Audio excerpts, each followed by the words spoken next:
Hey, what's up, everybody? True Boxing here. Thank you for coming back to get hit with the truth. So today, going to discuss the what's next on the undefeated and now the undisputed junior welterweight champion of the world, Josh Taylor, and what he is going to be doing following his career best win, another highlight win. Josh Taylor has really cleaned up 140 with with a few victories. He's got 4 quality wins in his last 6 fights against top 10 competition. In order, Victor Postal prior to the World Boxing Super Series, that was in I want to say that was in 2018, around February or March of 2018. That actually punched his ticket to the World Boxing Super Series. Ryan Martin isn't one of those quality wins, but he beat him in the Super Series quarterfinals. Then he beat Ivan Baranchyk, handed him his first loss, and won his first world title. Then he beat Regis Prograis in the finals to unify belts, and now has defeated Jose Ramirez by a hard-fought but deserving 12-round unanimous decision, and is now pushing forward towards, hopefully bigger things. And, it was a nice win. It was a signature win of his career. He scored 2 big knockdowns, almost, you could argue that he deserved the knockout win in that fight. But, be that as it may, he got the win, and it was unanimous, and he is now the undisputed champion, only the 6th fighter in history to accomplish that feat in the 4-belt era of being the undisputed champion of a division with 4 belts. So, huge accomplishment right there. Congratulations to him. And now, moving forward, the big question now is what's next for Josh Taylor? Well, there's a lot of options. Teofimo Lopez from 135. Personally, I think Lopez is going to do some damage and stay down at 135 for a while. I think at least for this year, Lopez is staying at 135. There's also the option of moving up to 147, where he would almost for sure face off against Terrence Bud Crawford, if Crawford is still linked with Top Rank at the time. But I also don't think that's coming next either. The option that's not a part of the top 10 is the undefeated Jack Catterall, who's also from the United Kingdom. He's undefeated, and he is the mandatory #1 contender to the WBO belt. He's already stepped aside twice now.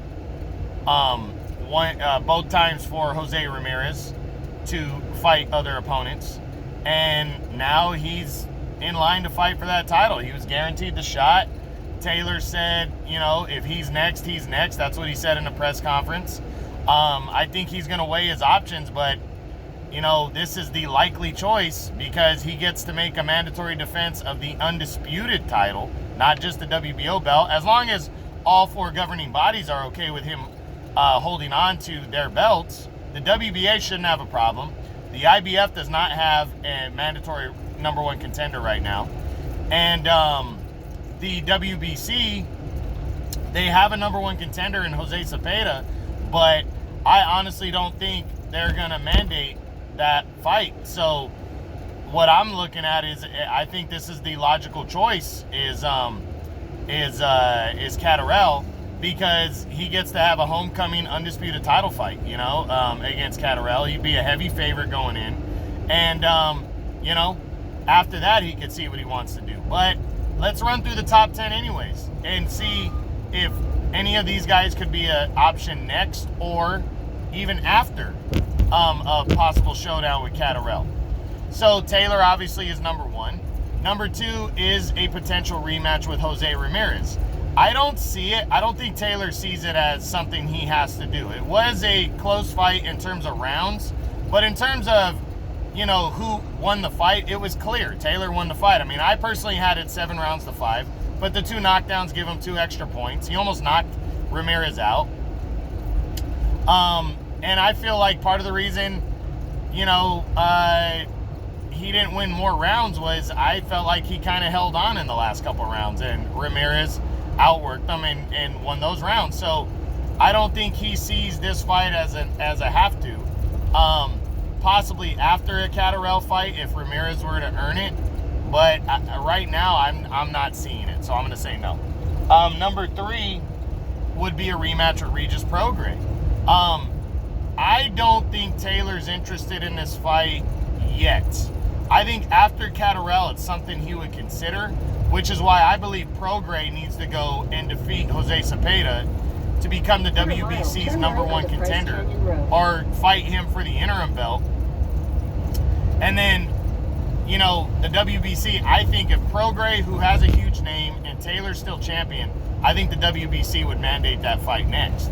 But I think that's the only way that he gets him in the ring. I think there's a slight chance Taylor goes after Prograis, but I don't think he wants to give up all his belts just yet for a rematch with a guy that he beat already. So I think if Taylor really wants this fight, it's probably going to have to come next, and it's probably going to be because it's a mandated forced fight, but we'll see.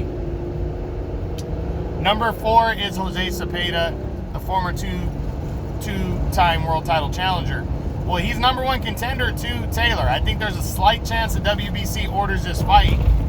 On paper, it's a bigger fight than the Catterall fight would be, but in terms of him fighting local in the United Kingdom, that's a bigger fight, you know, so is Catterall. So I don't think the WBC is going to mandate Cepeda. I think they're going to order Cepeda and Prograis to fight for the interim belt. At the very least, Cepeda to fight somebody if Prograis doesn't want to fight him. And then Taylor would, you know, if he's victorious over Catterall, would fight the winner of that, next year, early next year. But I'm not seeing it next. I don't think Taylor is interested in it. Number 5 would be a rematch with former champion Victor Postol. Now, you know, Taylor beat him back in 2018 in Scotland in a fight where the judges had it a blowout, but it really should have been scored a lot closer. But I don't think Taylor feels like he has to fight that fight right now. You know, Ramirez narrowly beat Postol, and then he beat Ramirez. So it's a fight that's not a mandatory fight that needs to happen next. I think it's possible if Postol were to get a shot with Cepeda and were to beat him, which I think is possible, then maybe early next year. But does Taylor really want to make a mandatory against Postol when he's got other bigger names going on and he already beat him? So I'm not seeing this one, but I wish we could, but I just don't see it. Number 6 is former lightweight champion Robert Easter Jr. I just think he has other bigger options to take, and Top Rank would have to work with the PBC, and I highly doubt that happens, so I'm going to say no. Number 7 is Pablo Cesar Cano. I just don't see Taylor fighting a guy like Cano. He'd have to work with DAZN and Golden Boy. Not that they wouldn't try to make that fight happen, but there's just no high demand for that fight, so I don't think Taylor would take it. Number 8 would be a rematch with former champ Ivan Barianchek.